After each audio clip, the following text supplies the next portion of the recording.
ছবি ঝাপসা আসছে, ঝিরঝির করছে, তখন আমরা বলি অ্যান্টিনাটা একটু নাড়িয়ে দাও, এই তো এই আরেকটু পূর্ব দিকে ঘোরাও, ইস এসে গেছিল, না না না না আরেকটু পশ্চিম দেখে, ঠিক না? ঘোরাতে ঘোরাতে এক সময় কি পরিষ্কার।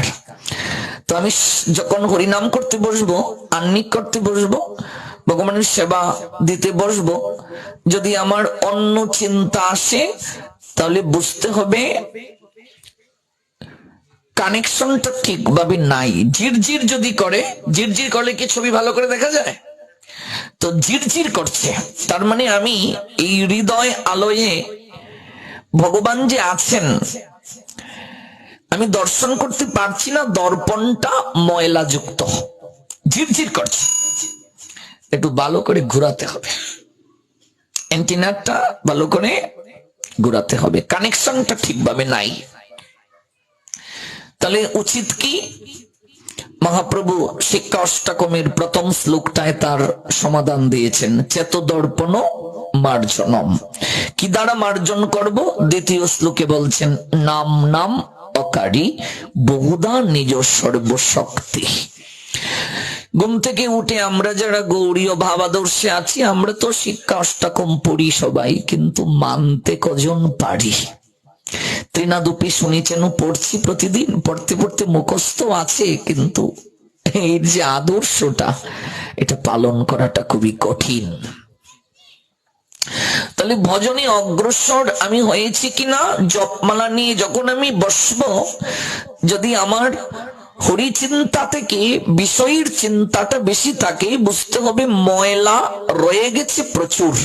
এটা কারো কাছে গিয়ে বলতে হবে না যে আমি কতটুকু গুরুদেব ভজনে এগিয়েছি। আমার গুরু মহারাজ বলছেন তুমি নিজেই বুঝতে পারবে তুমি যখন নিবৃত্তি বসবে, তোমার অবস্থানটা কোথায়, কত বড় সাধু, তুমি কতটুকু বৈষ্ণবতা অর্জন করতে পেরেছো, তুমি কতটা সদাচার জীবন পালন করো, কতটা তুমি ভগবানের প্রিয় ভাজন হতে পেরেছো, কতটা ভগবানের সঙ্গে সম্বন্ধ স্থাপন করতে পেরেছো, কাউকে বলার আবশ্যকতা নেই। তুমি একটু নিবৃত্তে বসো, তুমি নিজেই উপলব্ধি করতে পারবে, তোমার বিবেক তোমাকে সেই উত্তরটা প্রদান করবে।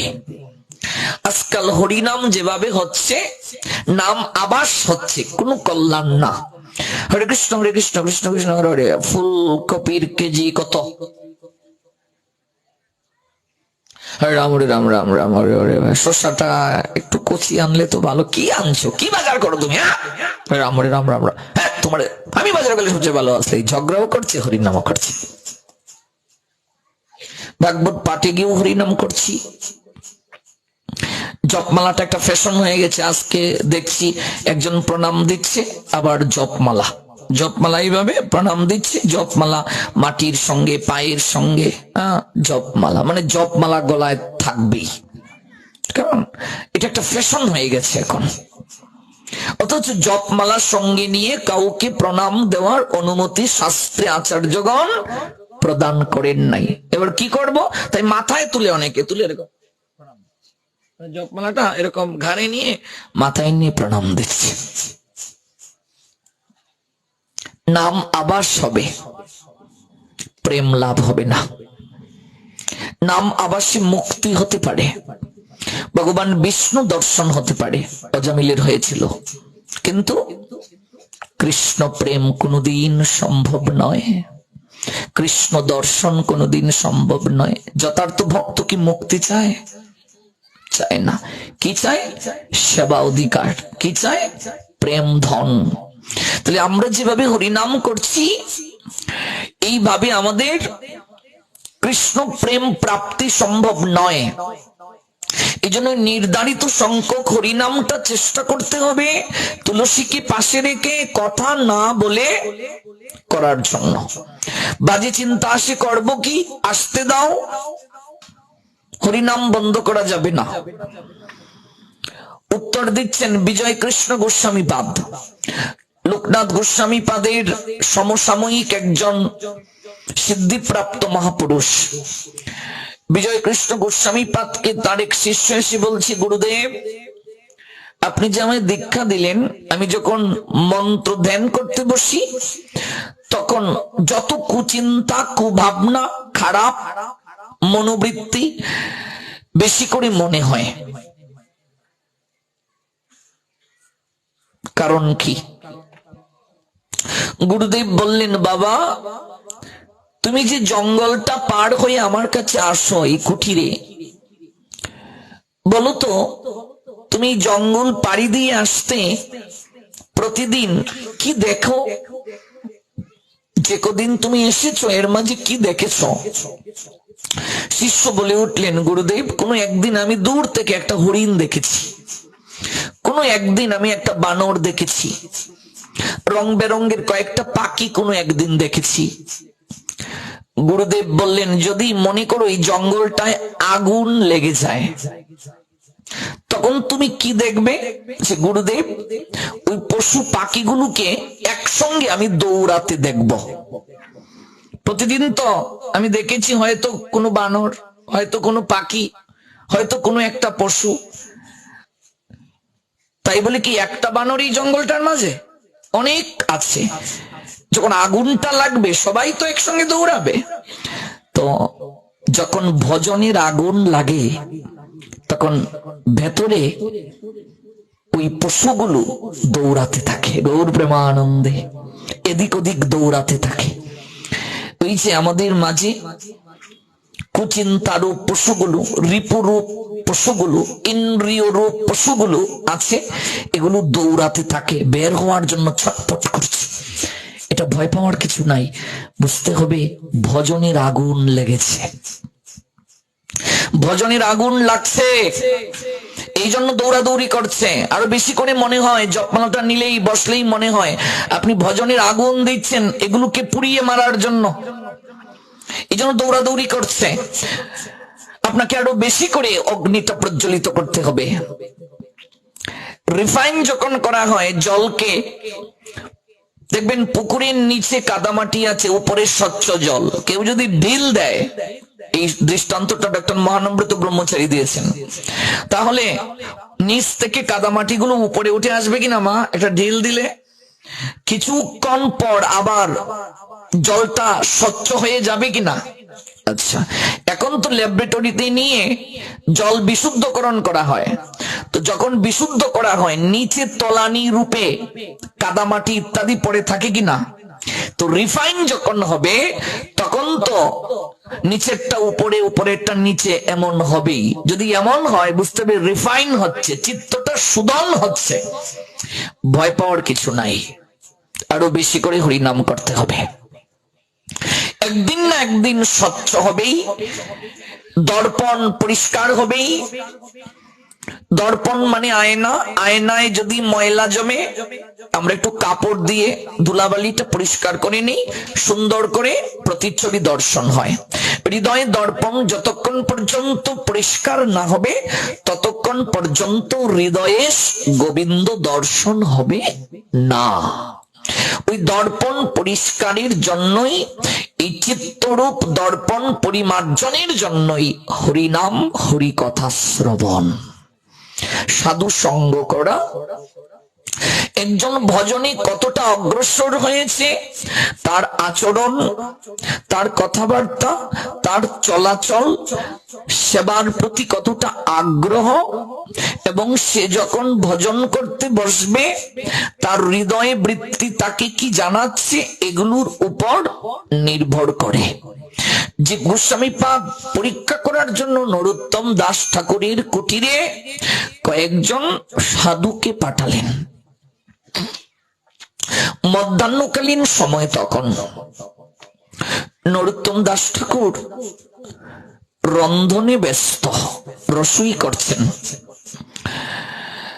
আমরা যখন ভগবানের যখন রান্না করব তখন আমরা যে শব্দটা ব্যবহার করব সেটি কি মা? রসুই। কি ব্যবহার করব? রসুই। ভক্তি জগতের বা চিন্ময় জগতের কিছু শব্দ আছে, যেমন ভগবানের জন্য যখন আমরা সবজি নেব, এমনিতে আমরা বলি সবজি কাটা, তখন কিন্তু কাটা বলা যাবে না, সবজি আমানি কিংবা সবজি বানানো। যেমন আমরা বলি দুপুরে খেয়ে যাও, কিন্তু প্রসাদের সময় আমরা এই শব্দটা বলবো না। প্রসাদ পেয়ে যাও, প্রসাদ চিন্ময়। চেষ্টা করতে হবে ভগবানের জন্য রসই যখন করবেন, চেষ্টা করবেন মুখে মাস্ক লাগিয়ে নিতে, মাস্কটা লাগিয়ে নিতে, কিংবা এই পর্যন্ত ঢেকে নেওয়াটা উত্তম। কথা না বলাটা উত্তম। রান্না করতে গিয়ে তো আজ অনেক কিছুই হয়, মোবাইলে কথাও বলছি, সেনা দিয়ে নাড়ছি, অনেক কিছুই হচ্ছে। যিনি রন্ধন করবেন তার মনোবৃত্তি ওই পদার্থের মাঝে প্রবেশ করে। একজন আহার শুদ্ধ ব্যক্তিও যদি রন্ধন করতে গিয়ে কুচিন্তা করেন, কুভাবনা করেন, তাহলেও সেই প্রসাদ গ্রহণ করলে আমাদের মাঝে বিকার আসবে, কুচিন্তা আসবে। এটার অর্থ এই নয় যে যিনি আহার শুদ্ধ তিনি রান্না করলেই কেবল ভগবান গ্রহণ করে নেবেন আর এটি প্রসাদ হয়ে যাবে, বিষয়টা কিন্তু তা নয়। বিষয়টা হলো কতটা আমি শুদ্ধ সাত্বিক ভাবে, কতটা আমি ওই চিন্তাধারাকে নিয়ে আমি রন্ধন করতে পারলাম।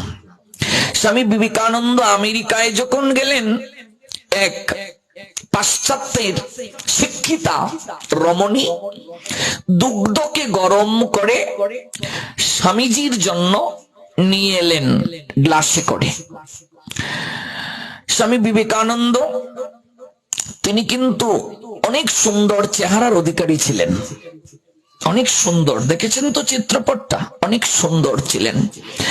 কঠোর ব্রহ্মচর্য ব্রত তিনি পালন করতেন। ব্রহ্মচর্য ব্রত পালন করলে চেহারার মাঝে একটা লাবণ্যতা প্রকাশ পাবেই পাবে। ওই পাশ্চাত্যের রমণী যখন গ্লাসে করে দুগ্ধ নিয়ে এলেন, বিবেকানন্দ বললেন, মা আমি এই দুগ্ধ পেতে পারবো না। পাশ্চাত্যের শিক্ষিতা রমণী বললেন, কেন? বাট হয়, কিন্তু কেন? বিবেকানন্দ বললেন, I am extremely sorry, please forgive me, আমায় ক্ষমা করুন, আমি দুঃখিত, আমি গ্রহণ করতে পারবো না। তার কারণ সত্যি করে আপনি বলুন তো, এই দুগ্ধ গরম করতে গিয়ে আপনি কি চিন্তা করেছেন? কারণ আপনার দুটো চোখ দেখে আমার কেন জানি মনে হচ্ছে এই দুগ্ধের মাঝে কামনা ঝলঝল করছে। একটা মানুষ কেমন তার চাউনিতে কিছুটা প্রকাশ পায় কিনা মা? কামুক ব্যক্তির চোখের দিকে তাকালেই বোঝা যাবে তার মাঝে কতটা কাম আছে। চোখের মাঝে, ঠোঁটের দিকে তাকালে, মুখচ্ছবির দিকে তাকালে প্রকাশ পায়। এবার লজ্জিত হয়ে ওই পাশ্চাত্যের মাতাজি বললেন, আমি যখন দুগ্ধ গরম করছি তখন আমার মনে মনে এরূপ চিন্তা হলো, আহা কত সুপুরুষ, কত সুন্দর, যদি একান্তে উনার সঙ্গে আমি মিলিত হতে পারতাম বা উনাকে যদি আমি স্বামী রূপে পেতাম, তাহলে এরকম আমার একটা সন্তান হতো। মনে মনে চিন্তা করেছেন। বিবেকানন্দ বলছেন, মা এই দুগ্ধের মাঝে কামনা প্রকাশিত। দেখুন, অনেক সময় যারা নিয়ম নিষ্ঠা করেন, আচরণ করেন, তারা অন্য কারো হাতে রন্ধন গ্রহণ করেন না বলে অনেকের মনে কষ্ট আসে। অনেকে ভাবেন এটা মনে হয় গৌড়ীয় বৈষ্ণবরা হিংসা করেন, কিন্তু বিষয়টা কিন্তু তা নয় মা।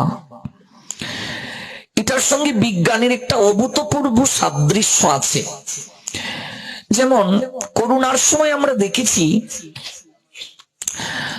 আমাদেরকে ফিজিক্যালি ডিস্টেন্স থাকার কথা বলা হয়েছে, ঠিক কিনা? এমনকি হ্যান্ডশেক করতেও নিষেধ করা হয়েছে। আপনি যে বস্ত্র পরিধান করবেন, এই বস্ত্রটা ধৌত না করে যদি অন্য কেউ পরিধান করে, তাহলে এই বস্ত্রের মাধ্যমে আপনার চেতনা, এমনকি ভাইরাস ব্যাকটেরিয়াও যাওয়ার সম্ভাবনা আছে কি নেই, এটা কিন্তু বিজ্ঞান স্বীকার করেছে। তেমনি ভাবে রন্ধন করার ক্ষেত্রেও মানুষ যাহা চিন্তা করে, এমনকি বিজ্ঞান কদিন আগে একটা স্বাস্থ্য সমীক্ষায় আমি দেখলাম, আহার করার সময় কেউ যদি মোবাইল দেখে দেখে আহার করে, যেমন এটা এখন কমন হয়ে গেছে, মায়েরা বাচ্চাদেরকে মোটু পাতলু নাট বল্টু কার্টুন দেখিয়ে দেখিয়ে তো খাওয়ায়, আর দেখবে এরকম এরকম গুল গুল করে করে দৌড়াচ্ছে রাস্তা দিয়ে। শোনা, এটা কুকিলের ডিম, নো বাবা বাবা আরেকটা আছে, এটা কাউয়ার ডিম, বগলার ডিম খাও, আরেকটা আছে বাবা এটা কাউয়ার ডিম, এই তো কাউয়ার ডিম খাইলাও খাইলাও। ওরা ভাবছে সন্তান যে গিলছে, আর গিয়া বলছে, জানিস রে শিবানন্দের মা, আমার ছেলেটা আজকে খেয়েছে রে, আমার কি শান্তি। কচু খেয়েছে, কিছু লাভ হয়নি। স্বাস্থ্য সমীক্ষা বলছে আহার করার সময় যে চিন্তা করবে, আমাদের আর্য ঋষিগণ হাজার হাজার বছর আগে এই থিওরি দিয়ে গিয়েছেন, প্রসাদ পাওয়ার সময় কোনো প্রকার কথা বলা যাবে যাবে না, কেবল কৃষ্ণ চিন্তন করতে হবে, মনে মনে এই ভাবনাটা আনতে হবে, স্বয়ং আমি প্রভুর অধরামৃত গ্রহণ করেছি। এটা ভাগবতে আছে, উদ্ধব মহারাজের চরিত্র পড়লে পাবেন। ব্রজ গোপীদের সঙ্গে উদ্ধব মহারাজের যখন কথোপকথন হচ্ছে, তখন বলছেন কেন মায়া ব্রজ গোপীদেরকে গ্রাস করতে পারে না। উদ্ধবের এই পোশাক দেখে বলছেন, তোমায় চিনলাম কি করে জানো?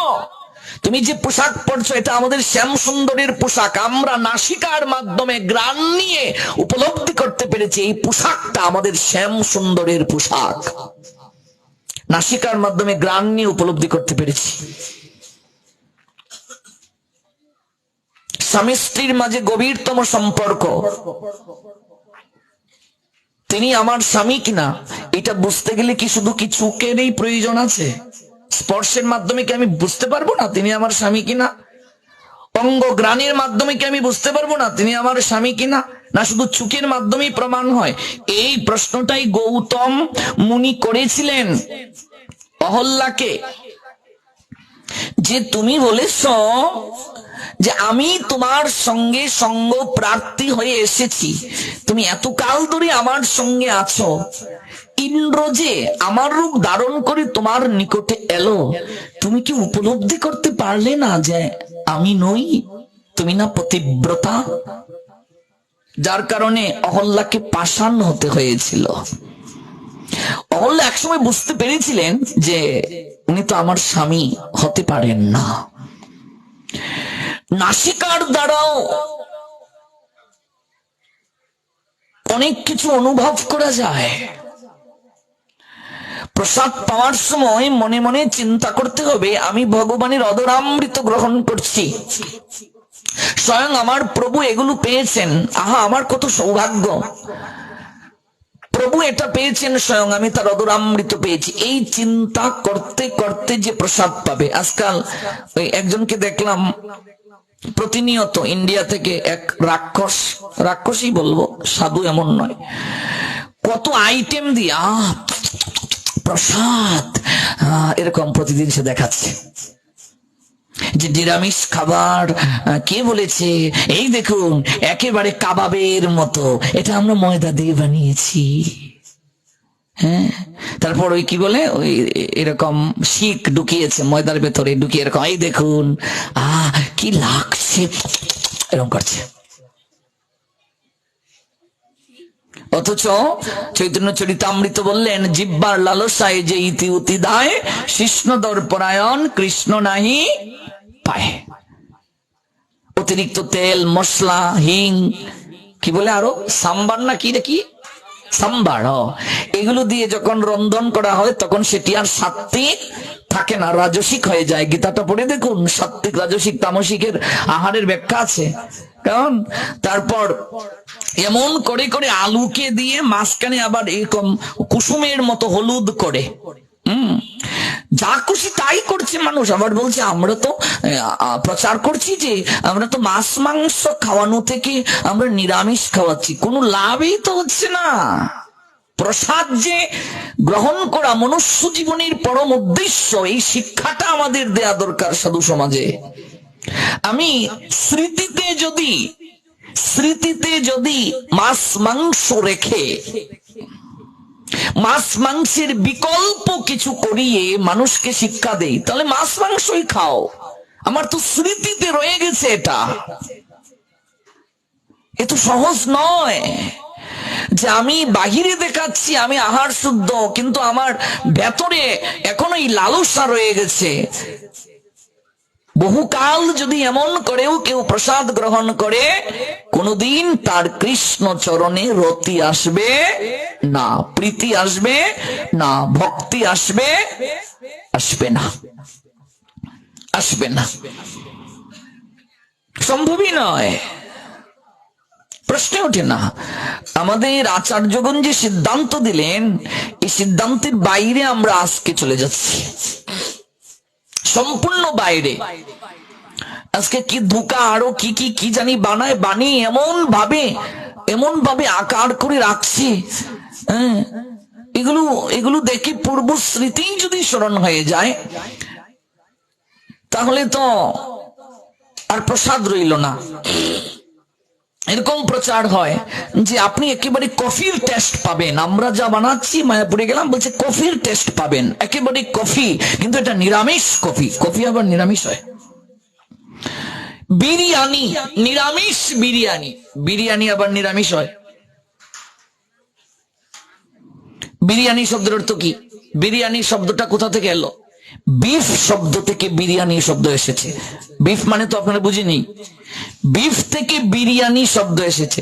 যখন আপনি বিরিয়ানি শব্দটা উচ্চারণ করবেন, তখন সেটি আর ভগবানের সেবায় লাগবে না। তারপর কি? নিরামিষ পোলাও, পোলাও আবার নিরামিষ হয়। পোলাও শব্দটা আসছে থেকে, পল শব্দ থেকে, ব্যাকরণে। পল শব্দের অর্থ কি? মাংস। যারা ব্যাকরণ পড়েছেন, আমরা তো বাংলা ব্যাকরণের ছাত্র, পল মিশ্রিত অন্ন, সমাস পলান্ন, পল মিশ্রিত অন্ন, পলান্ন, এটা হলো সমাস। তাহলে আমি বলছি পোলাও, যখন আমি পোলাও শব্দটা উচ্চারণ করব, তখন এটি আর ভগবানকে নিবেদন করা যাবে না। আপনি এটা ভেজ করুন আর নন ভেজই করুন। শব্দটা যে আপনি বললেন, এগুলো অনেক বিচার আছে, অনেক বিশ্লেষণ আছে। এই বিশ্লেষণ থেকে চলে গেলে হবে না, এটা অনেক বিষয় আছে। হ্যাঁ, অবশ্যই প্রসাদের প্রতি যে লালসা, প্রসাদ কেন গ্রহণ প্রয়োজন, এই যে তত্ত্ব, এই তত্ত্ব থেকে সরে গিয়ে যে আমিষ বাদ দিয়ে নিরামিষকে আমিষের সাথে গ্রহণ করানোর যে প্রচার চারিদিকে চলছে আমাদের বৈষ্ণব সমাজে, এটি কাঙ্ক্ষিত নয়, এটি কাঙ্ক্ষিত নয়। অদূর ভবিষ্যতে প্রসাদের যে বিশেষ প্রক্রিয়া, বিশেষ মহিমা, যে প্রসাদ নারদ গ্রহণ করে, প্রসাদের ক্রিয়ায় নৃত্য করতে করতে এক গ্রহ থেকে আরেক গ্রহে বিনা বাজিয়ে ভগবানের দিব্য নাম করছিলেন। চৈতন্য মঙ্গলটা পরে দেখবেন, লোচন দাস ঠাকুর লিখেছেন। তখন মহাদেব বলছেন, দেবর্ষি, আপনাকে আজ খুব আনন্দিত দেখাচ্ছে, এত নৃত্য করছেন। বলছে, আমি তো ভগবানের নাম সবসময়ই করে নৃত্য আনন্দে নিজেকে মাতোয়ারা রাখি। বলছে, আজ একটু ব্যতিক্রম মনে হচ্ছে দেবর্ষি। বলছে, আজ আমি প্রভুর প্রসাদ প্রাপ্ত হয়েছি। মহাদেব বললেন, দেবর্ষি, তুমি একা প্রসাদ পেলে, আর তুমি সংবাদটা আমার কাছে এসে দিলে, আমার জন্য একটু নিয়ে এলে না দেবর্ষি? কিছুটা কি তোমার হস্তে লেগে আছে? প্রসাদটা পেয়ে আচমন পর্যন্ত করলেন না, নৃত্য করতে করতে পাগল হয়ে গেলেন। এই কনিষ্ঠ অঙ্গুলির নখের এক প্রান্তে একটা অন্ন দানা কেবল নারদের লেগেছিল। এটা নিয়েই মহাদেব যখন গ্রহণ করলেন নারায়ণের প্রসাদ, সঙ্গে সঙ্গে তিনি এমন ভাবে নৃত্য করতে শুরু করলেন, নৃত্যের মাধ্যমে ভগবানকে সন্তুষ্ট করলেন। কে? নটরাজ। নটরাজ কার নাম? মহাদেবের নাম। পঞ্চমুখে তিনি গুণকীর্তন করেন ভগবানের, এই জন্য তার নাম পঞ্চানন, পঞ্চ আনন বিশিষ্ট যিনি। নৃত্য করতে শুরু করলেন, এমন ভাবে নৃত্য করছেন, পার্বতী এসে বলছেন, হে গো, তুমি আজ এত আনন্দে নৃত্য করছো, তার কারণ কি? পার্বতী, আমি স্বয়ং প্রভুর প্রসাদ পেয়েছি। পার্বতী তখন বললেন, তুমি আমায় এতটা ভালোবাসো, আমি মরতে মাত্র 4-5 দিনের জন্য যাই, সেখানেও তুমি আমায় ভুলে থাকতে পারবে না বলে ছত্র রূপে যাও, ছায়া রূপে। দেখেছেন তো মূর্তির পিছনে ছায়া, আর তুমি আমাকে না দিয়ে প্রসাদ পেয়ে নিলে স্বার্থপরের মতো। পার্বতীর এমন ক্রোধ এলো, ক্রোধান্বিত হয়ে তিনি এই তৃতীয় নয়ন থেকে অগ্নি প্রকাশ করতে শুরু করলেন। পার্বতীর একটা নাম হলো ত্রিনয়নী, 3টা নয়ন, একদিকে সূর্য, একদিকে চন্দ্র, আর মাঝখানটায় কি প্রকাশ হয়? অগ্নি। অগ্নি প্রকাশ হতে শুরু করছে, সকল কিছু তপ্ত হয়ে গেছে, বিশ্ব ব্রহ্মাণ্ড ধ্বংস হবার উপক্রম। পার্বতীর ক্রোধের অনল থেকে দেবতারাও রক্ষা পাচ্ছেন না, সবাই মহাদেবের কাছে গেলেন, মহাদেব এই ক্রোধ সংবরণ করতে পারলেন না। শঙ্খ চক্র গদা পদ্মধারী প্রভুকে স্মরণ করা হলো। প্রভু এসে পার্বতীকে বললেন, দেবী, তুমি ক্রোধ সংবরণ করো, আমি তোমায় কথা দিলাম, আমি সহস্তে তোমাকে প্রসাদ দেব। পার্বতী তখন বললেন, আমি মা, আমি স্বার্থপর হতে পারবো না, আমি একা প্রসাদ পাবো আর আমার সন্তানেরা এই কৃপা থেকে বঞ্চিত হবে? তুমি কথা দাও যে চিন্ময় দামে ওই প্রসাদ, কার কৃপায় পেলাম প্রসাদটা দেখুন, ওই চিন্ময় দামে ওই প্রসাদ মর্ত ধামে সবাই প্রাপ্ত হবে। প্রভু তোমাকে এই কথা দিতে হবে। ওই পার্বতী বিমলা রূপে পূজিত হলেন। যারা পুরীধাম গিয়েছেন দেখবেন জগন্নাথ মন্দিরের পিছনটা বিমলা দেবীর মন্দির। আগে জগন্নাথকে ভোগ দেয়া হয়, ওই ভোগটা তারপর বিমলা মন্দিরে পাঠানো হয়। ওই বিমলা দেবীকে নিবেদন না করলে সেটি কখনো সর্বসাধারণকে দেয়া হয় না। যে প্রসাদ এক দানা পেয়ে মহাদেবের এই অবস্থা হলো, নারদের এই অবস্থা হলো, আজকে ওই প্রসাদের মহিমাটা আমরা কিভাবে জনসমাজে আমরা প্রচার করছি, এটা আমাদের জন্য খুবই দুর্দশা এবং বৈষ্ণব সমাজে কলঙ্ক হয়ে যাচ্ছে। প্রসাদ গ্রহণের পরও আমার চেতনা শুদ্ধ কেন হচ্ছে না? আমার গুরুদেব একেবারে ডিরেক্ট বলেন আমাদেরকে, এটা প্রসাদই নয়। 3 ঘন্টার পর আমি যদি এটি গ্রহণ করি, সঙ্গে সঙ্গে এর মাঝে তমগুণ গ্রাস করবে।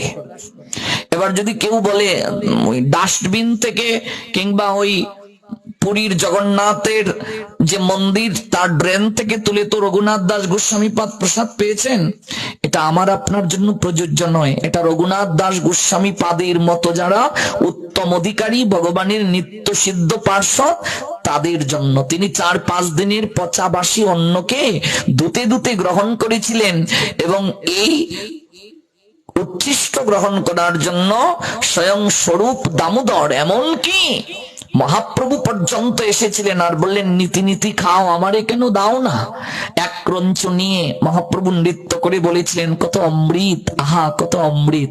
আমি যদি 5 দিনের পচাবাসী অন্ন প্রসাদ খাই, আমার পেট খারাপ হবে কিনা? যতদিন পর্যন্ত আমি ওই স্তরে পৌঁছাতে না পারবো, ততদিন পর্যন্ত এই দৃষ্টান্ত আমার ক্ষেত্রে প্রযোজ্য হবে না। বিচার আছে, আমার ক্ষেত্রে প্রযোজ্য হবে না। আজকাল আমরা যে প্রসাদ দিচ্ছি, আমরা বলছি প্রসাদ, কিন্তু আদৌ কি রান্না করে ভগবানকে নিবেদন করছি? বিভিন্ন নাম যজ্ঞে, কীর্তন আঙ্গিনায় যেই যে প্রসাদ দেয়া হচ্ছে, ভান্ডার খোলা হচ্ছে, আনন্দ বাজারে হচ্ছে, কিন্তু সেগুলো যদি ভগবানকে নিবেদন না হয়, সাত্বিক ভাবে সাত্বিক রন্ধন না করে, সেটি কখনো প্রসাদ বলি কি আদৌ গণ্য হয়? দ্বিতীয় কথা হলো, আমরা বহু জায়গায় দেখেছি কীর্তনে প্রসাদ যিনি রন্ধন করছেন, সব জায়গায় যে হয় তা নয়, আমি অনেক জায়গায় দেখেছি, তা বলছি। একদিকে বিড়িও টানা হচ্ছে আর একদিকে নাড়া হচ্ছে, পানির পিকও একদিকে এরকম পড়ছে আর একদিকে এরকম নাড়া হচ্ছে। গ্রামগঞ্জে অনেক জায়গায়, আমরা তো সব জায়গায় ঘুরি। আমার এই 16 বছর হলো মা এই সিলেট বিভাগের বাইরে হরিকথা প্রচার। আমি তো আজ থেকে ভক্তি জীবনে না, 16 বছর হলো আমার হরিকথাই প্রচার সিলেট বিভাগের বাইরে। তো আমি ছোট্টবেলা থেকে বিভিন্ন জায়গায় ঘুরতে ঘুরতে আমার যে অভিজ্ঞতা হলো, আমি তা আপনাদের কাছে প্রকাশ করছি। এই জন্য নিরামিষ পোলাও এই শব্দগুলো এড়িয়ে চলুন। নিরামিষ পোলাও কখনো হয় না। পোলাও শব্দটা উচ্চারণ করলেই আর ভগবানের সেবায় লাগবে না। তারপর নিরামিষ বিরিয়ানি, আজকাল ইউটিউবে এগুলো খুব প্রচুর কন্টেন্ট তৈরি হয় মানুষকে আকৃষ্ট করার জন্য। ও মাসিমা এটা কি গো, একেবারে বিরিয়ানির মতো লাগছে। না না, বিরিয়ানি না, এটা নিরামিষ বিরিয়ানি। না না, একেবারে তো এটা আলু, মনে হচ্ছে তো একেবারে ডিম, এরকম বলছে। তো প্রসাদ কি করে রইল? প্রসাদ জ্ঞানটা, আলু দেখে যদি আমার ডিম স্মৃতি এসে যায়, সোয়াবিন দেখে যদি আমার অন্ন স্মৃতি এসে যায়, তাহলে তো আমার এই প্রসাদ স্মৃতি থেকে প্রসাদের যে একটা বিশেষ কৃপা। কার বাড়িতে চাল ডাল নেই গো, কার বাড়িতে সবজি নেই গো, ঘন্টার পর ঘন্টা লাইনে দাঁড়িয়ে এক রঞ্চু প্রসাদের জন্য আমরা অপেক্ষায় কেন থাকি? কার বাড়িতে নেই খিচুড়ি রান্নার উপকরণ? একটু খিচুড়ি খাওয়ার জন্য আমরা লাইনে দাঁড়িয়ে থাকি, একটু প্রসাদ প্রাপ্তির জন্য আমরা লাইনে দাঁড়িয়ে থাকি, কারণ এটি চিন্ময়, প্রসাদ চিন্ময়। এই যে ঠান্ডার মাঝে মাটিতে বসে এখানে আমরা আছি, যদি কাউকে বলা হয় যে এখানে বসে থাকো, 500 টাকা করে দেয়া হবে, চা বিস্কিট দেয়া হবে, কেউ বসবে? কার বাড়িতে বসার জায়গা নাই, কিন্তু মাটিতে সবাই বসে আছি। কিসের জন্য? কিসের লালসায়? নারী পুরুষ এক জায়গায় বসেছে, কিন্তু কারো মনে কুচিন্তা নাই, বিকার নাই, খারাপ ভাব নাই, কারণ এই স্থানটা অন্য স্থানের ন্যায় না। এখানে যে কথাগুলো হচ্ছে বিষয়ের কথা নয়, এই কথাগুলো শুনলেই মঙ্গল হয়ে যাবে, হৃদয়ে মার্জন হয়ে যাবে, কৃপা হয়ে যাবে, এবং আমাদের চিত্ত পরিবর্তন হয়ে যাবে। এই জন্য যে প্রসঙ্গ থেকে এত দূর গেলাম, বিজ্ঞান এটা স্বীকার করেছে এবং বর্তমানে স্বাস্থ্য সমীক্ষা এটি জানিয়েছে, আহার করার সময়, আপনি জাগতিক লোক হোক আর পরমার্থের কেউ হন, আহার করার সময় কখনো কথা বলা উচিত নয়। এবং আপনি আহার করতে গিয়ে যা চিন্তা করবেন, টিভি দেখে দেখে যদি আমরা আহার করি, মোবাইল দেখে দেখে যদি আহার করি, বাচ্চাদেরকে চিৎকার করিয়ে করিয়ে দৌড়ে দৌড়ে এক জায়গা থেকে আরেক জায়গায় দৌড়িয়ে যদি আহার গ্রহণ করি, ও কেবল গিলছে, কিন্তু এটার ক্রিয়াটা কিন্তু কখনো ভালো হবে না। আজকাল যেমন বিদ্যা গেলানো হচ্ছে, আহারও গেলানো হচ্ছে। বাচ্চাদেরকে দেখবে অধিকাংশ মায়েরা বিছানার মাঝে শুয়ে, তারপর হচ্ছে ওই চালের গুঁড়ার লেই, সুজি, তারপর আরো কি কি, এগুলো একেবারে